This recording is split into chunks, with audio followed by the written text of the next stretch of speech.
Shazia Dean. How you doing? Oh my God, I'm a mess. Why? I was out in comedy. This comedy is such a bad lifestyle. I was out so late, and whenever I'm out late, like I'm just destroyed the next day. Mm. But it's like this constant, culmination of just out being late doing shows. Well, your body needs rest. That's what it is. That's what it is. Yeah, and I wake up early, and I think I talked to you in the morning. I was at the coffee shop, so I was got some coffee ready to go. Did some Coke. We're rolling, baby. Take a Valium at night or whatever. I don't know. How are you going to get rest? Are you back tonight? No, no, no. Tonight I'm off. Okay, good. I actually need sleep. What is sleep? Well, do you how many hours of sleep do you get? Shots. Oh, I get at least 8. Wow. Yeah. Really? I Always? love I've always been that way. I'm a sleeper. The I'm ambient it kicks in? grouchy. If I don't get sleep, I'm grouchy. Is that all natural or you take sleeping pills? Oh no, I can fall asleep. I mean, listen, if there's stuff going on in my life and I have anxiety, I can't fall asleep. I do have those nights, but then I make up for it. I will sleep in if I can. Are you like Michael Jackson? You're like, I need my milk, propofane, whatever you was taking. And you're like hooked up. And he's like, I Dude, want my milk. I watched that. Did you see that new documentary about where they filmed that song in 1985 with Michael Jackson and all the other singers? Not No. not Band-Aid, but the other song about feeding the kids in Africa. Oh, We Are the World, that one? Yes, We Are the World. There's a And documentary about that? I didn't oh, know it's that. so good. It's so On good. what? Lionel Richie's in it. Um, Cyndi Lauper's in it, and they talk. And Lionel Richie tells the funniest story about when they were writing the song at Michael Jackson's house. And Michael Jackson had all these crazy animals. Like he had his monkey. Remember, he had the chimpanzee, Bubbles. Hmm. He had a snake that had been lost for a while that made an appearance while Lionel was Yeah. there.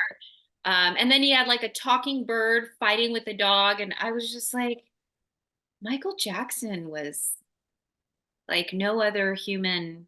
Oh, the guy was the king back in the 80s. Wait, so Lionel Richie produced We Are the World? Lionel, so Quincy Jones produced it, and Lionel Richie and Michael Jackson wrote it. It was supposed to be with Stevie Wonder, but Stevie Wonder wasn't able to join in on the writing of the actual song. So Lionel Richie goes through and tells what the process was like coming up with the song. It's a really cool documentary. Clips have been showing up on my TikTok. Was Wyland, is it Wyland Jennings, the guy who wrote the Dukes of Hazzard theme? This the Southern guy. He like walks out halfway through. He's like, this isn't for me. It's like, Yes, he did. Absolutely. And they show that. They show him walk out. It's when Stevie Wonder was like, we need to put a verse in Swahili. We all need to learn this Swahili verse. And then the artists are arguing like, but this is Ethiopia and they don't speak Swahili in Ethiopia necessarily. And so there was this like creative argument and he was like, peace out, I'm out. Like, no, this isn't for me. man, I remember when that song came out, and I probably knew all those singers back then. Even back then, I knew when I was a kid. I was like, oh, Cyndi Lauper and this person. Probably I knew 80%. If you were to show me like today's top musicians in a group, I'd be like, who are these people? I wouldn't even know who's who, you know? Totally. But that goes to show back then there were less artists. You Mm. know, there was network TV. So if it was on the American Music Awards, then we knew them. And if they weren't, we basically didn't know them unless, I mean, even like coffee shop bands didn't become a thing until the 90s when grunge got into style. So, but now there's just so many musicians. How could we know them all? But you're right. Yeah. I don't know like the top trending pop musicians of 2023 or 24.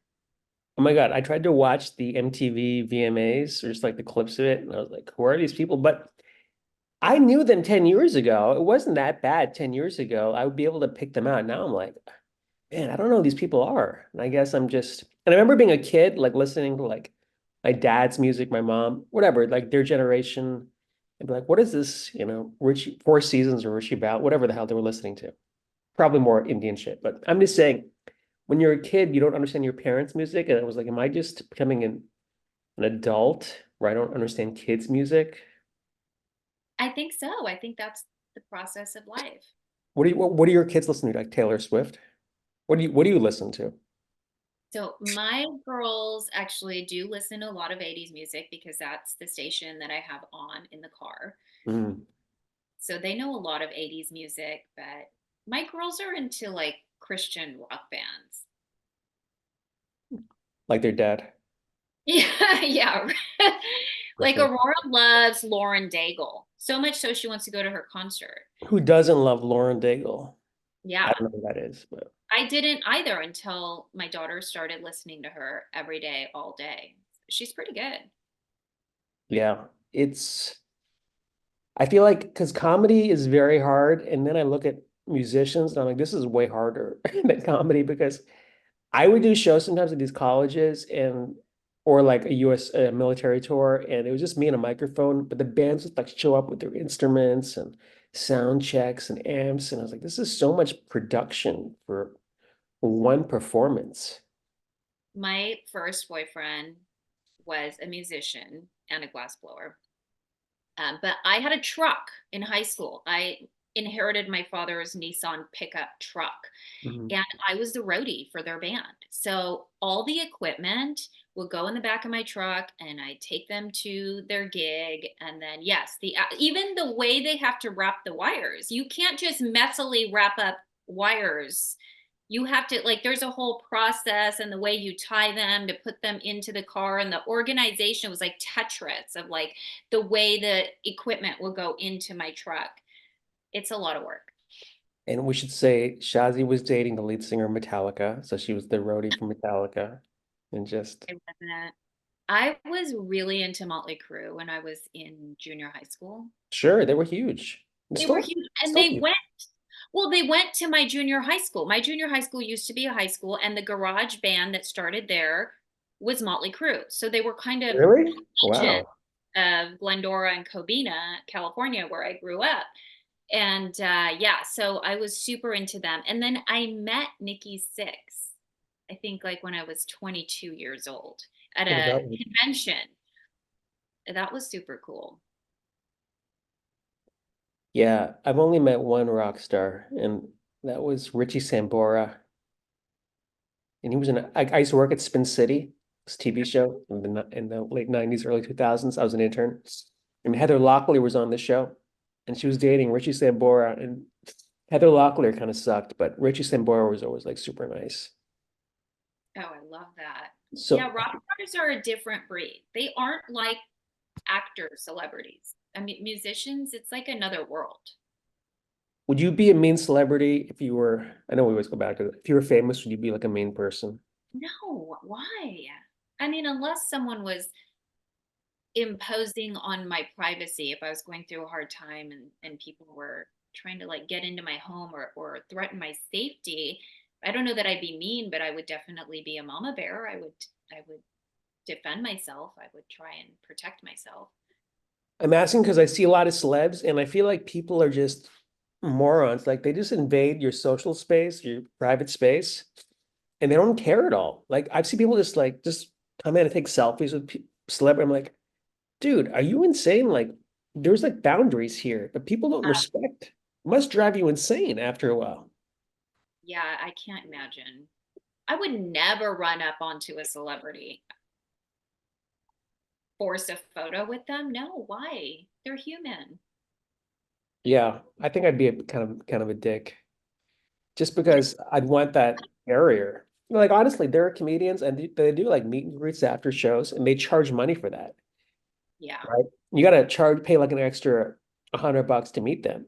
And I was like, I kind of get it because not to sound like I'm not famous at all, but sometimes after shows, you're exhausted talking to people. Like they always come up to you and they want to talk and they tell you their life story, like the time they did comedy or they know their cousin knows so and so from gut, and you just have to like listen. And it's mentally exhausting. Like you do a show and then you've got to talk. I sound like a bitch here, but you got to talk to everybody. And it's like draining. Like everybody for them, it's a big deal, like one-on-one, but that's like do that over and over and over. And you're like, man, I just want to go home, you know? Yeah, especially after you've gone up there and done a whole performance, you need to be in your own space. Yeah. So do we expect you guys to stay after and Well, I'm address? trying to sell, we're trying to sell shit to them after the show, Okay. merchandise and stuff. But at the same time, even if you're not selling, you just want to engage with your fans, so, you know, Yeah. because they came out, they bought a ticket, they bought a hard dollar, spent a hard dollar to go see your show.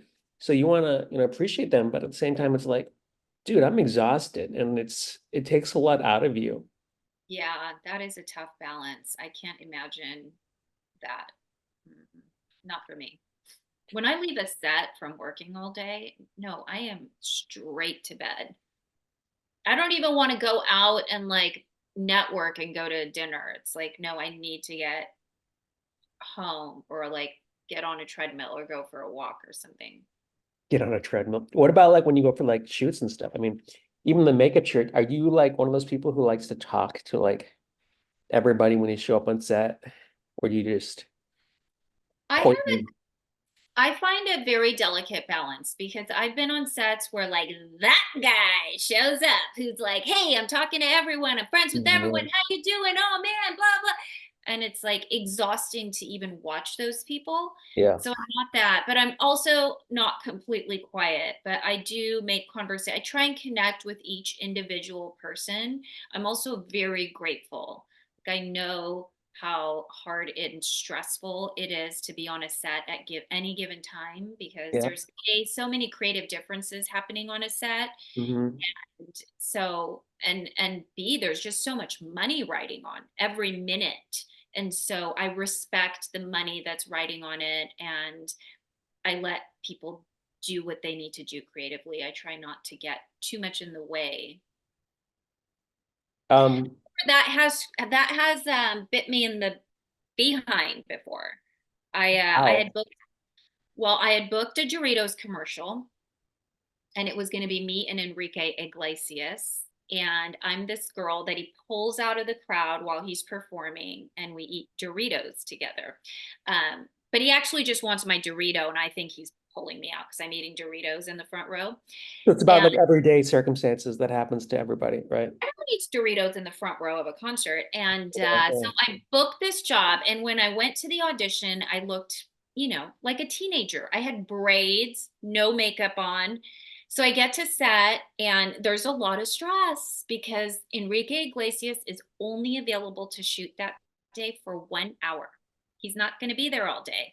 So they're all stressed out, and hair and makeup starts doing my hair and makeup, and they put so much like smoky dark eyes, big glossy lips, lots of contour. They did my hair like they teased it, made it huge. And I did tell them once, I said, by the way, here's how I looked at the audition. I showed him a photo. I was like, pigtails, like no makeup. They're like, yeah, but you're like the star. You're the girl he pulls out of the crowd. So Enrique Iglesias gets there, they're ready to shoot. They bring me to set, and the producers are like, "Who is this? Like a Victoria's Secret model? What Mhm. did you guys do to her?" They sent me back to my trailer, and since they only had 1 hour, they picked a girl from the extras and they gave her my part. I lost that commercial. I went home, I got paid for the day. That commercial came on so much. I probably would have made like 60 grand off of it easily. And Wait, I lost. you lost that commercial Yeah, because yeah, it makeup? was in it. They made the extra, the principal, because they didn't have time to take my makeup Oh my down. God. Enrique was there for 1 hour. They needed to shoot it as soon as he got there. And as soon as they brought me to set, they were like looking at hair and makeup, like, what did you do to the girl we cast? This isn't the girl we cast. And I realized then I do need to speak up more. I do need to speak up. And now I'm so crazy about it. Like when I show up to set, I'm like, here's a picture of me. Here's how I look. Here's my auditions take. Like, this is what I look like. And I make sure that they ask the client before they start putting makeup on me, because me with a lot of makeup on is transformative. I look like a different person. Did your agents go nuts? They must have been. Oh my goodness. It was my agents wanted to go after the makeup artist, but it's I should have spoken. It was just a combination of things that went the wrong way. And maybe that girl who got that commercial, maybe it was her time and she needed it more than me. That's the only way I can really justify making sense of what happened. But Well, you're a better person than I am. I would never eat Doritos again, probably after that. well, yeah, I don't eat Doritos anyways, but Now yeah. that person is J Lo. That was that was the extra.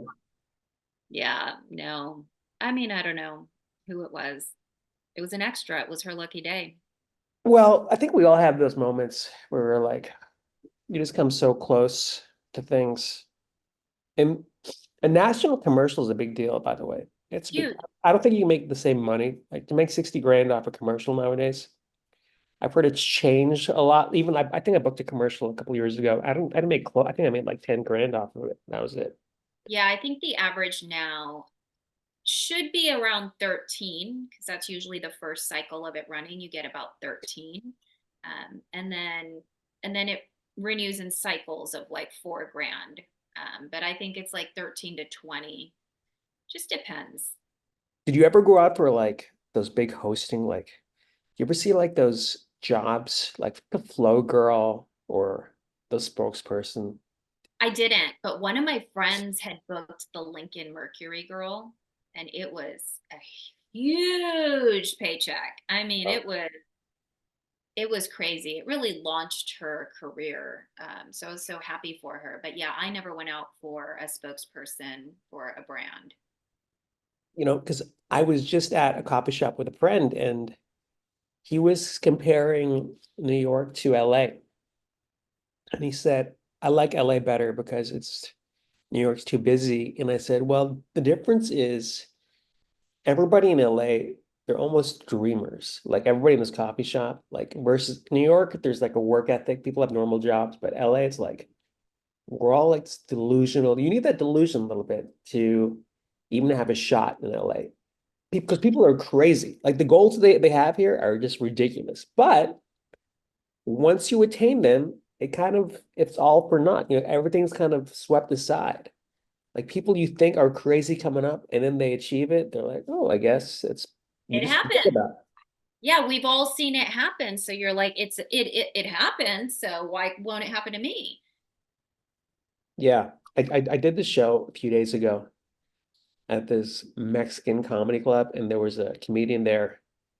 I don't want to say his name, but he was 26 and he's huge on Instagram and he just sold it out. Like they were oversold. And this kid's walking around blinged out and he's 26. And I'm thinking he's such a sweet kid because he doesn't know anything difference, but he's like, oh yeah, this is what he must be like, this is what it's like, show business, because he just blew up so fast, like within 2 years. And is selling out like a club, like over, and he sells it everywhere he goes. And you just think like, man, I guess it's possible. Like people can just reach another level of stardom out here in LA. That's why They you come reach, but when they reach the stardom fast, I think there's still experience to be gained. And the difference between him today and him next year, 2 years from now, 5 years from now, he's going to grow if he stays relevant, which that's a whole other thing. How do a lot of these people make it, but they have a hard time maintaining relevancy. Have you seen people fall from grace?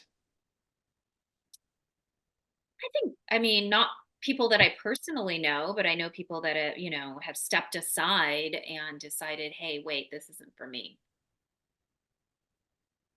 I had somebody forward me an article recently on Yasmin Bleeth. Remember that girl? Yes, yeah. And I guess, Baywatch. yeah, Baywatch. Well, my friend knew her because I guess his kid and her kid went to the same school. And he was like, she's like totally unrecognizable. But I was like, you know what? She's also like in her 40s and stuff. Like, what do you expect? You think she's gonna look like that her entire life? Like, who knows what she was? But I guess she had a big coke problem too. So Well, that always ages you, but people age. It's not, it's natural. These women on Baywatch are in their 50s. It's okay. And I think it's really hard, the pressure on these women to stay at their status of what they look like in their 20s. That's unrealistic. And it's not fair. I do think there's people changing that right now, but for a long time it was like you weren't allowed to grow old in Hollywood. So Yeah. you fell from grace or you went into hiding, and then, paparazzi get the worst photo of you and they're like, then and now. And it's Well, not. is it a double standard? Because I feel like guys have it easier than girls because there are so many. I mean, look, I see so many movies with guys and dudes who are like in their 70s and their love interest is like 20 years younger than them or 50s with 20 years. Like, really? Seriously? I mean, I know it's a guy thing, but I think it's more unfair for women. Like, what's your perspective? I totally agree. But I think we're moving away from that. But like in the last decade, even the men, I think people were being really mean to like Brendan Fraser, or if someone gained weight, or let people live their life. People are going to gain weight, they're going to lose weight, they're going to go through hard things. They may be battling addictions. People are going to get wrinkles, are going to lose their hair. It's just life. Why can't we just embrace it? Because it's going to happen to everyone.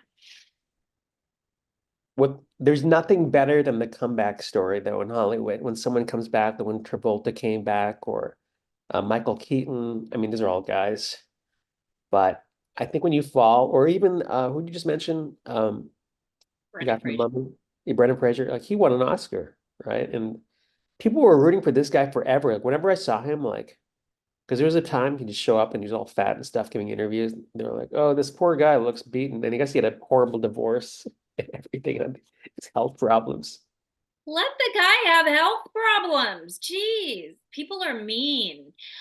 I think it's easier to criticize other people and point out their flaws than have to look in the mirror and be like, "Whoa, I'm not really being a good person right now." Or look at your own flaws and work on them. And we got to shift that. Well, it's impossible now because of the internet. All these YouTube warriors with like keyboard warriors just saying stuff.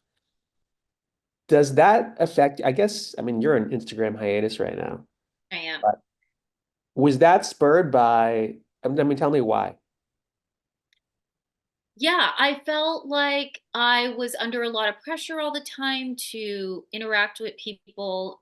Um, comment on, if I didn't comment on someone that I know's post, they would text me and be like, "Hey, is everything okay? Just checking in on you.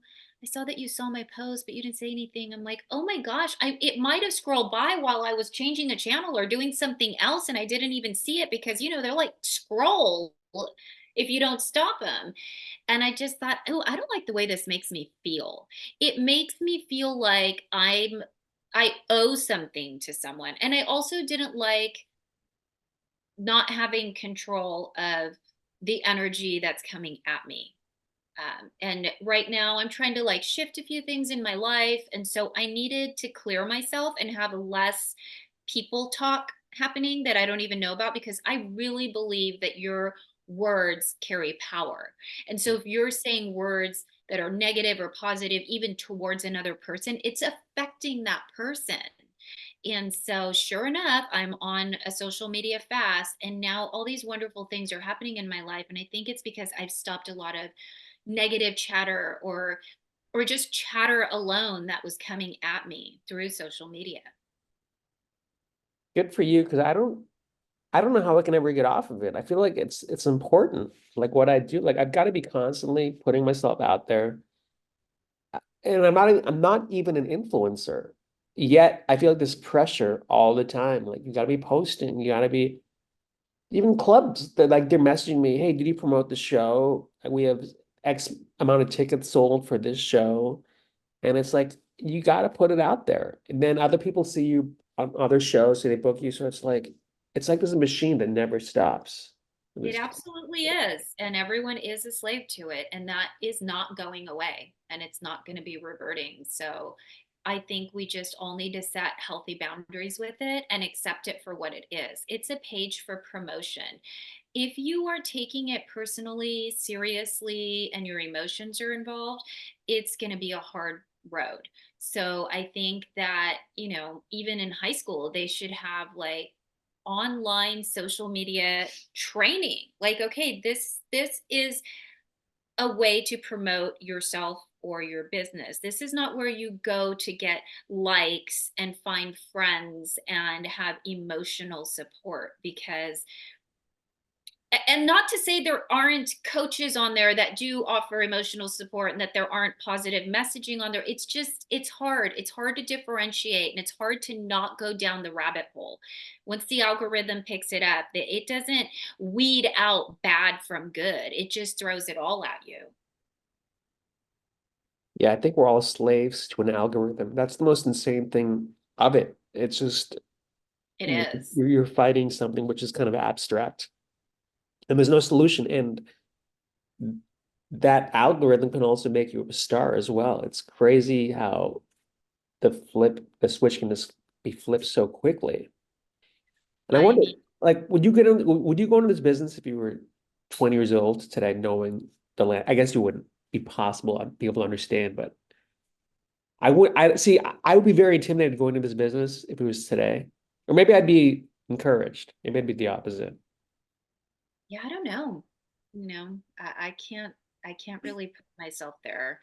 This business is I've done this business longer than I haven't at this point. I've been, I started doing commercials right like my senior year of high school. So I've been doing this now. I've been SAG since 1998. Like, Sad? SAG.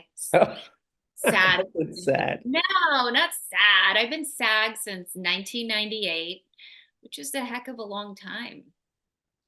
So it's all I know. I do love the industry, but man, has it gone through changes. It's not what it was back. It's not what it was 5 years ago. It's not what it was. Totally different from 10 years ago. Yeah, and the thing is, it just constantly evolves and changes. Like, not to be morbid, but I was just reading about Carl Weathers, who passed away, the guy from Iraqi, if you know that, the black dude. And the guy was such an icon of all these movies and TV shows growing up. And then he's gone, but like the business keeps moving on without him, you know? And we're Right. like, that's and I look at all like the comedy stars or whatever that I kind of looked up to when I was in my, 14, 15, like David Spade or like Adam Sandler and stuff. These guys are pushing 60 now, right? Yeah. Which is kind of crazy to think. Like, there's a whole new crop of people coming up, right? Oh, and the young people, they don't know who these guys are. They don't know who Adam Sandler is. They don't know who David Spade is. Yeah. So it's like it's almost like it's so niche now, these like social media. Like your audience is niche. Like they're people with millions of fans, but they cater to a very specific demographic. Like when we were coming up, it was just, a wide net. Now you got to think, well, who's my niche? Like, who's your Oh, niche? Who does Shazia appeal to? yeah. I think it would be women my age, And, moms. and horny teenagers who are into like MILF porn. You have to do it, right? You can't help yourself. No, I think I do. It's for the moms who are Yeah. fighting like this aging thing too. I think I'd like to be an advocate for like it's okay. We're still hip. We're still cool. We're just older.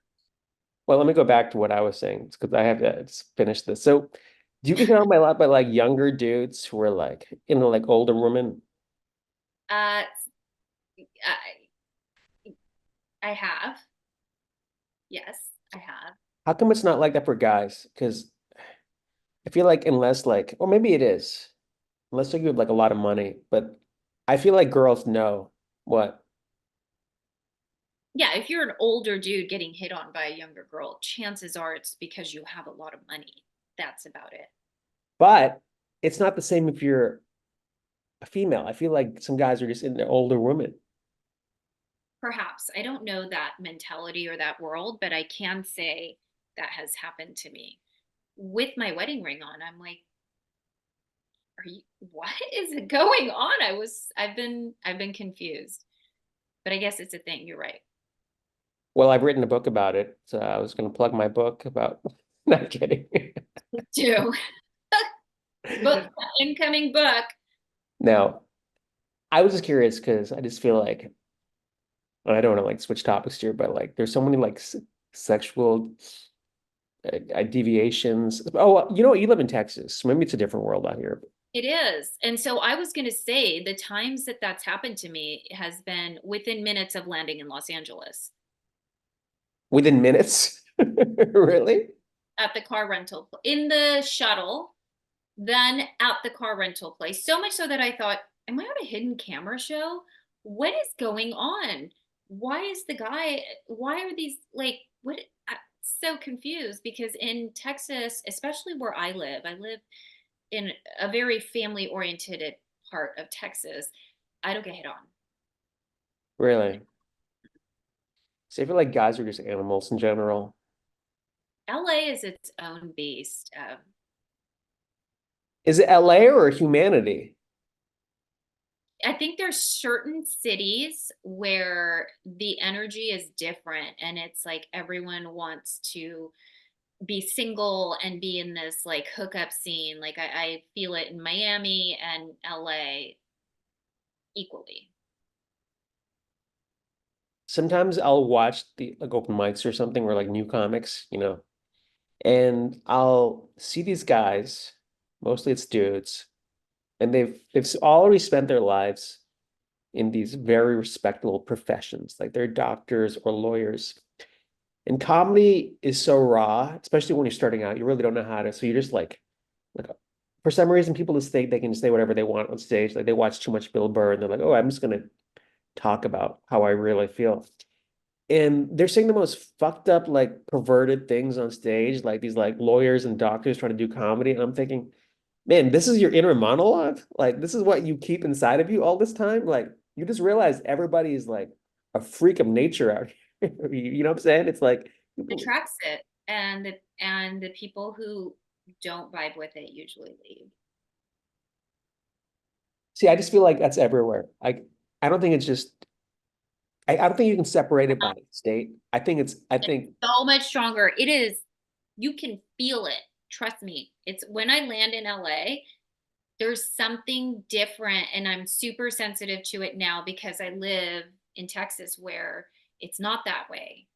It's a different electricity in the air. hmm. So there you have it. If you want to come to LA and be a sexual deviant, come to Los Angeles. We will welcome you with open arms. I- Come I'm stay pretty with me. sure that's how it goes over there. I think Miley Cyrus wrote a song about it, didn't she? Well, I mean, Jesus, look at not talk about the new stuff, but I don't know if you follow that Vince McMahon stuff, the guy from WWE. You Oh, I follow saw that. Yeah. we got the text messages. So basically, people don't know. I guess there was somebody he hired and he was hooking up with her and he was having threesomes with her, but like he was sending her the most sexually explicit text messages. And it was like ridiculous. And he actually resigned from the board and everything. But I just think Hey, he the truth catches up with you. All this stuff catches up. People need to be careful. Women are speaking now, and even if they were in on it back then, they're like, they'll throw you under the bus at this point. I think people need to be careful with that stuff. but I don't think it's a male female thing. I'm sure there are female CEOs, who are just, I think power, that Machiavellian quote, power corrupts, absolutely. Feel like when people feel like they can get away with stuff, they go apeshit. So, I wonder if I had that power, would I be like that? I don't know. I can't speak to it because I've never experienced that, right? Oh, Hopefully, I know I wouldn't. I know for a fact I wouldn't. how can you say that? Because I have a moral compass. And so I put that first in my life. There's no way. Such I an gotta be able to optimist. just lay my head down at night and be like, I feel good about everything I did today. See, but if you believe the universe is total anarchy and chaos, then there's no rules to it. That's where I'm coming from. Yeah, we have a different moral. I don't know. I feel like you have good morals. I don't. Am I I have good totally? morals, but my universe has been flipped upside down. Like there was a Stephen Hawking's quote that really resonated with me. And he goes, "The universe is just a matter of like physics. I'm paraphrasing here. And that made more sense to me because I just see so many atrocities and things. I'm like, it just the world is so messed up. I'm sorry, it is. And it is like Lord of the Rings or the Matrix. There is a constant battle of evil and good that is existing in the Matrix quantum world around us at any given time. And we're super susceptible to both. And so if you are living consciously and you're making a choice every day to be in the highway of good, then you will detour from the bad. But if you're not making that conscious choice to be good, you may fall onto the bad track and not even know that you're in it. So for me, it's a choice I make every day. But I think like all of those sci-fi, even like the Dark Crystal, all of that stuff applies to my life. I feel like at any given time in a world that we cannot see, there is a battle of evil and good. And we are subject to being drawn in to one side. And I think if you're not making the choice of being on one, you will automatically be drawn to the dark because it's enticing. It's enticing on a physical level to so many people. That life seems more fun than like a wholesome life of, homesteading, farming like I want. I don't know. I don't know if I can. I used to believe in good and bad. Now I just think everything just is. Like even because I deal with a lot of bad people in comedy who I just can't stand, like these bookers and stuff. And I'm just like, that's just the way it is. Like there are just people who just are wretched individuals and you have to deal with them. And I wish there was a thing where like if you're just a virtuous person, then everything's gonna work out. But Hey, yeah, I didn't say if you're a virtuous person, everything's going to work out. I think that yeah.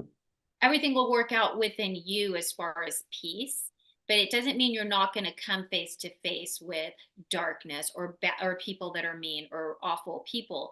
That's part of this existence on earth. We are going to come across those people, but the choice that we make and the way that we react is everything.